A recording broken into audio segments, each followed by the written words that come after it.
जय जय श्री राधे, जय जय श्री राधे। आइए मन को एकाग्र करके कथा की ओर अपने मन को चिपकाते हैं। जिस प्रकार से हमारा मन और चित्त संसार से चिपका हुआ है, उसी प्रकार से हमें अपने मन को 3 घंटे भगवान के चरणों से चिपकाना है। और जो अपने मन को गोविंद के चरणों से जो चिपका लेते हैं सज्जनों, उस भव सागर से सहज में पार हो जाते हैं। प्रेम से बोलो राधे राधे।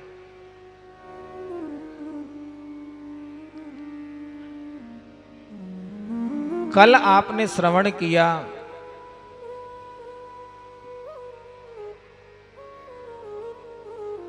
राजा परीक्षित को 7 दिन में मरने का श्राप लगा। जैसे ही राजा को यह पता लगा एक संत के श्राप से मुझे 7 दिन में मरना है, लेकिन राजन दुखी नहीं हुए। राजा प्रसन्न हो गए कि मेरा मरने का समय निश्चित हो गया कि 7 दिन में मुझे मरना है। और राजा ने अपनी मुक्ति का साधन ढूंढने के लिए अपने राज्य पाठ को अपने पुत्र को देकर के वन की ओर चले गए। और सज्जनों, हमें भी 7 दिन में ही मरना है, एक दिन में नहीं, 7 दिन। 8वां दिन तो सज्जनों हमारे लिए भी नहीं बना है, लेकिन राजा परीक्षित ने 7 दिन में मुक्ति को प्राप्त कर लिया है। और हमारी 90 वर्ष की आयु हो जाती है, फिर भी परमात्मा को पाने का कोई साधन नहीं ढूंढते हैं। भगवान की सेवा करते हैं, निष्काम भाव से जो सेवा की जाती है उसका फल हमको प्राप्त होता है। लेकिन कामनाओं से किया हुआ भजन प्रभु प्रसन्न नहीं होते। भगवान परम पिता परमात्मा हैं, सारे संसार के पिता भगवान हैं। और माता पिता को तो अपने संतान की चिंता हमेशा बनी रहती है कि हमारे संतान को क्या चाहिए। वो तो सारे संसार का पिता है सज्जनों, उनको तो हमारे सुख दुख की चिंता हमेशा बनी रहती है। राजा परीक्षित ने कोई गलती नहीं करी।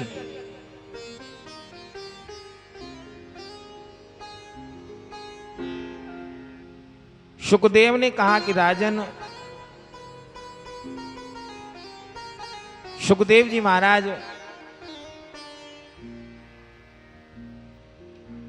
गद्दी पर विराजमान हैं। और जैसे श्री सुखदेव जी महाराज सामने बैठे, राजा परीक्षित ने हाथ जोड़कर श्री सुखदेव जी महाराज से कहा है कि प्रभु, 7 दिन में जिनको मरना हो उनको क्या करना चाहिए। आचार्य श्री सुखदेव जी महाराज कहते हैं कि राजन, जल्दी मरने वाले व्यक्ति को मुक्ति का एक ही उपाय है, और वो है भगवान का भजन करना। राजा परीक्षित कहने लगे, प्रभु, जब हम भगवान का भजन करने बैठते हैं उसी समय मन ज्यादा भटकता है।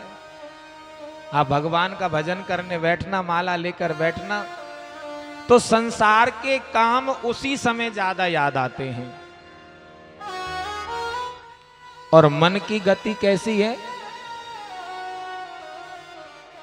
मन की गति सबसे ज्यादा तेज है। आप यहां पर बैठे हैं, एक सेकंड भी नहीं लगेगी, आप अपने घर में घूम कर आ जाओगे। आप जहां के रहने वाले, मन से सोचो, मन दौड़कर इसके घर के आंगन में घूम के आ जाएगा। हाँ, आप कहां काम करते हैं, बस थोड़ा सोच लो, वो सारा दृश्य दिख जाएगा कि मन की गति सबसे ज्यादा तेज है। राजा परीक्षित ने कहा कि स्वामी, हे प्रभु, जब भगवान का भजन करने बैठता हूं उसी समय संसार की बातें याद आती हैं। तो महाराज क्या करना चाहिए? तो कह रहे हैं, जल्दी मरने वाले व्यक्ति को परीक्षित एक ही काम करना है, श्वास श्वास पर राम भज, वृथा सांस मत खो, और ना जाने या सांस को आवन होए न होए। कोई गारंटी है?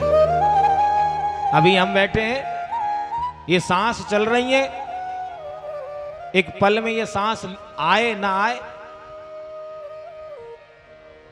जो श्वास निकल गया वो लौटकर कभी नहीं आएगा, और सज्जनों, जो समय निकल गया वो समय निकल कर कभी नहीं आएगा।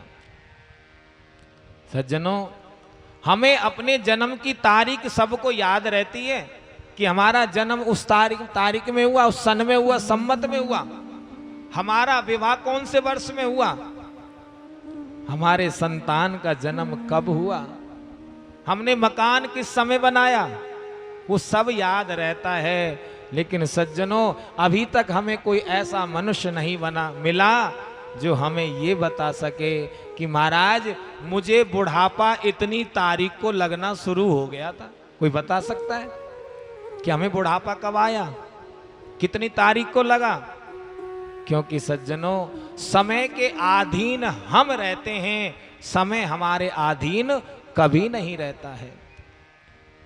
हम प्रत्येक सुबह 7 बजे जागते हैं, और किसी दिन हमारा मन किया कि आज तो छुट्टी है, आज तो 8 बजे सोकर जगेंगे।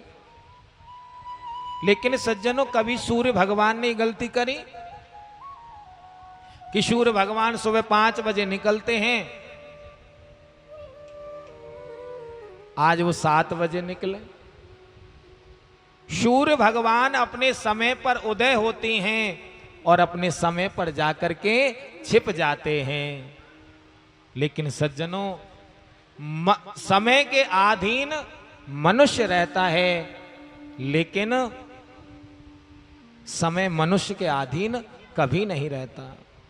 इसलिए प्रत्येक परिस्थिति में चलते फिरते, उठते बैठते, हंसते रोते, नाचते गाते, खाते पीते, बस हर एक परिस्थिति में गोविंद का गुणगान करना चाहिए।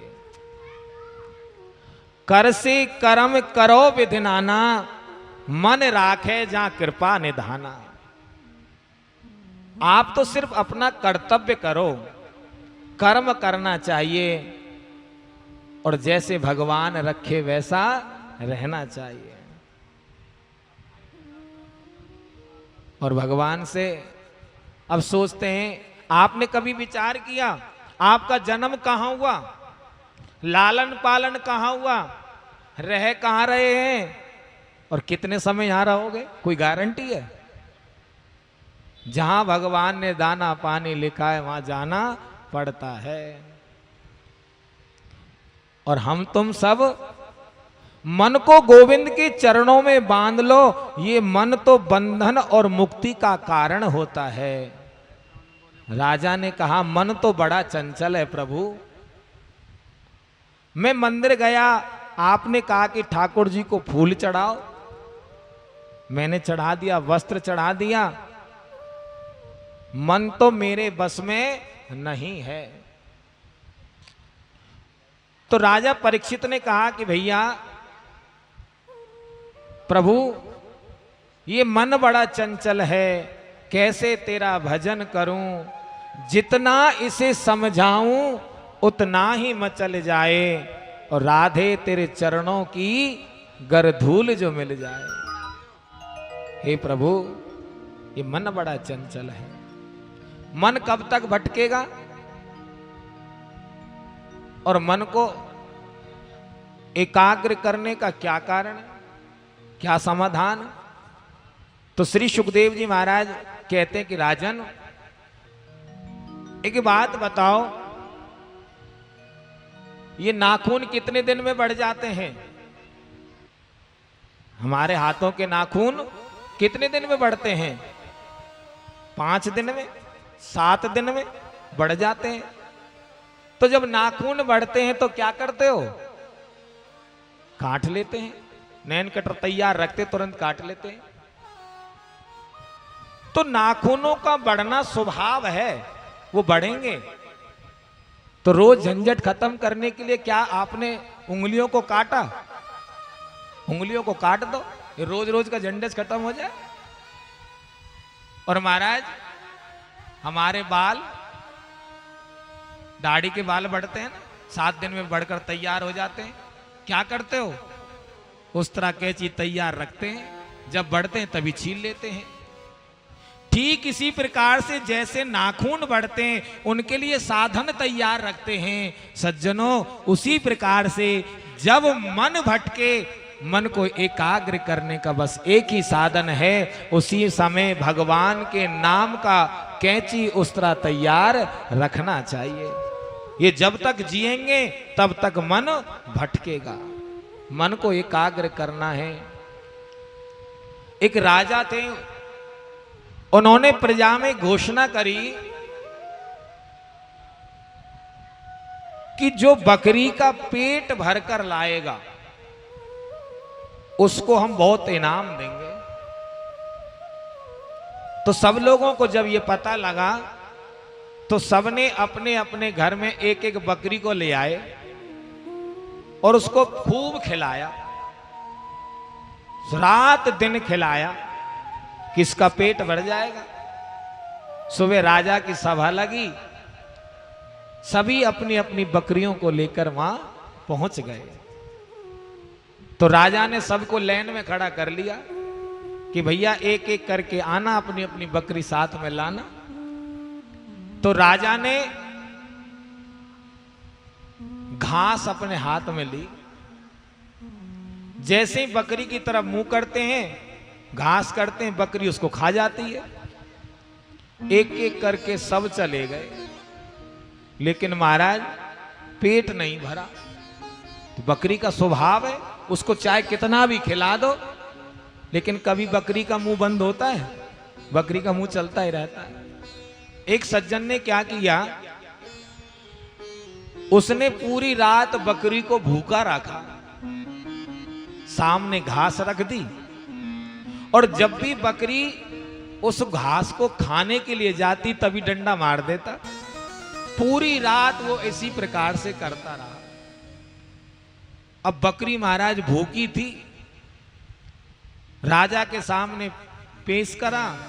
राजा ने जैसे ही घास करी बकरी की तरफ, तो बकरी का मालिक खड़ा है बगल में, और उसने धीरे से डंडी को ऐसे किया, बकरी समझ गई जैसे पूरी रात मार लगी है, अब भी मार लगेगी।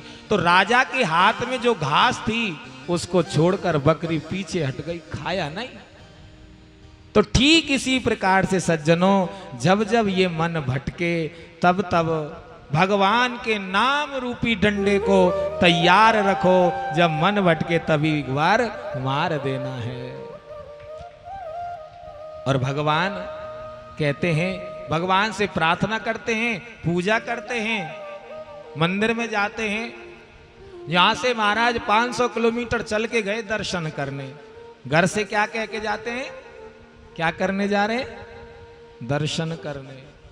जैसे ही भगवान के मंदिर में 4 घंटे की लाइन में खड़े रहे, भीड़ में धक्के खाए, और जैसे ही भगवान के मंदिर में भगवान के सामने खड़े हुए, गए तो थे दर्शन करने के लिए, लेकिन भगवान को अपने दर्शन करा करके घर लौट कर आ गए।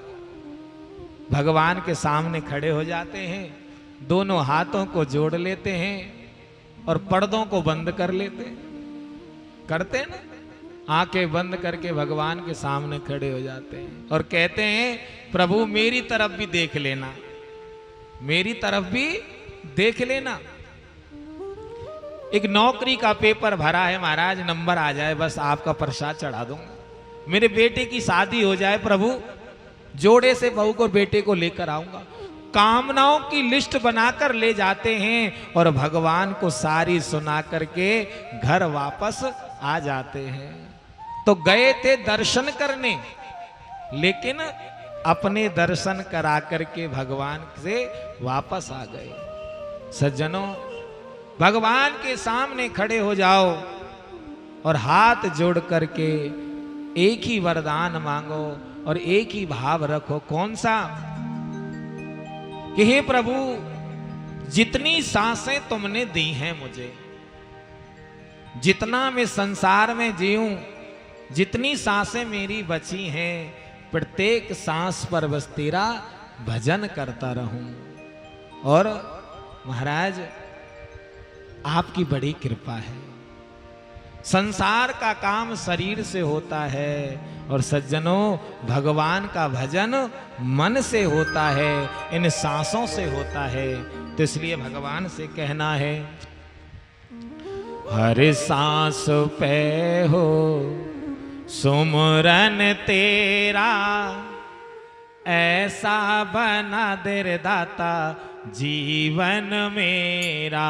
हर सांस पे हो सुमरन तेरा, ऐसा बना दो प्रभु जीवन मेरा। हर सांस पर हो सुमिरन तेरा, यूं बीत जाए जीवन मेरा। हर सांस पे हो सुमरन तेरा, ऐसा बना दुर्दाता जीवन मेरा। तेरी पूजा करते बीते सांझ सवेरा, तेरी पूजा करते बीते सांझ सवेरा।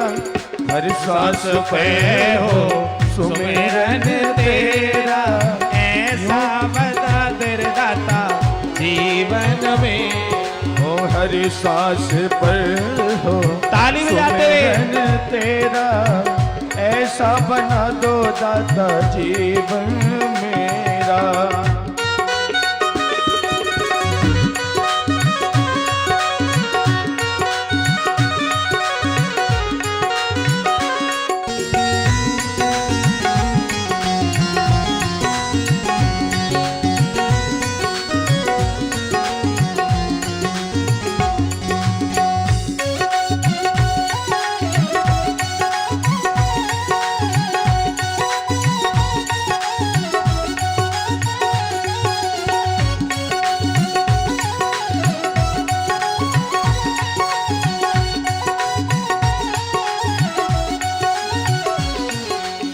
नैनों की खिड़की से तुमको पल पल में निहारूं, नैनों की खिड़की से पल पल में निहारूं। ओ नैनों की खिड़की से तुमको पल पल में निहारूं, नैनों की खिड़की से तुमको पल पल में निहारूं। ओ मन में बिठा लूं तेरी आरती उतारूं, मन में बिठा लूं तेरी आरती उतारूं। प्रभु डाले रहूं तेरे चरणों में डेरा, यूं बीत जाए जीवन मेरा। हर सांस पे हो सुमिरन तेरा, यूं बीत जाए जीवन मेरा। ओ तेरी पूजा करते बीते सांझ सवेरा, तेरी पूजा करते बीते सांझ सवेरा। हर सांस में हो सुमिरन तेरा, ऐसा बना दो प्रभु जीवन मेरा, ऐसा बना दुर्दाता जीवन मेरा।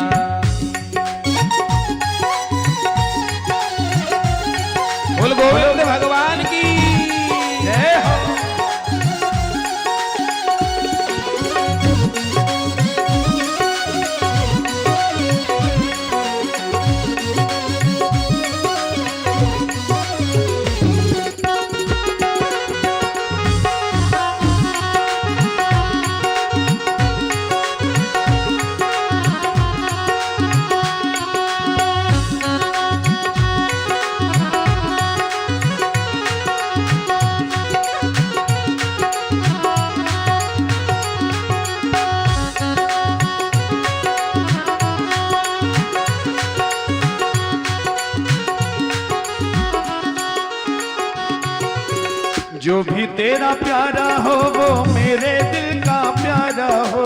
जो भी तेरा प्यारा हो मेरे दिल का प्यारा हो। ऐसे ही सभी लोगों को गाना श्री ठाकुर जी से कहना है, क्योंकि ना जाने कौन सी रात आखिरी हो जाए और ना जाने कौन सी बात आखिरी हो जाए। जब भी समय मिले ठाकुर जी का नाम ले लो, क्योंकि पता नहीं ना जाने कौन सी सांस आखिरी हो जाए। इसलिए सभी लोग गाएंगे श्री ठाकुर से कहते हुए, जो भी तेरा प्यारा हो वो मेरे दिल का प्यारा हो। जो भी तेरा प्यारा हो वो मेरे दिल का प्यारा हो। जो भी तेरा प्यारा हो वो मेरे दिल का प्यारा हो। जो भी तेरा प्यारा मेरे सिर का ताज मेरी आंखों का तारा हो। मेरे सिर का ताज मेरी आंखों का तारा हो। सब में निहारूं रूप सुनहरा, यूं बीत जाए जीवन मेरा। हर सांस में हो सुमिरन तेरा, ऐसा बना दो जीवन मेरा। ओ तेरी पूजा करते बीते सांझ सवेरा। तेरी पूजा करते बीते सांझ सवेरा। हर सांस में हो सुमिरन तेरा, यूं बीत जाए जीवन मेरा। हर सांस में हो सुमिरन तेरा, यूं बीत जाए जीवन मेरा।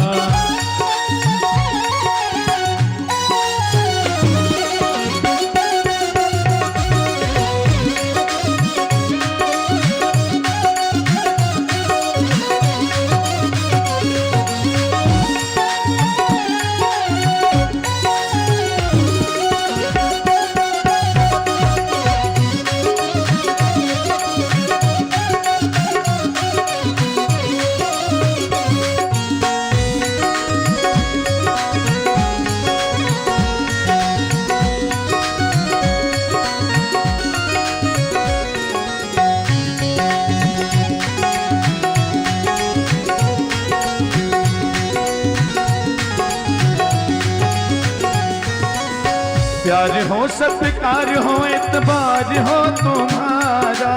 प्यार हो सत्कार हो इतबार हो तुम्हारा। हो प्यार हो सत्कार हो इतबार हो तुम्हारा। प्यार हो सत्कार हो इतबार हो तुम्हारा। सुख भी हो सारे और याद हो इशारा।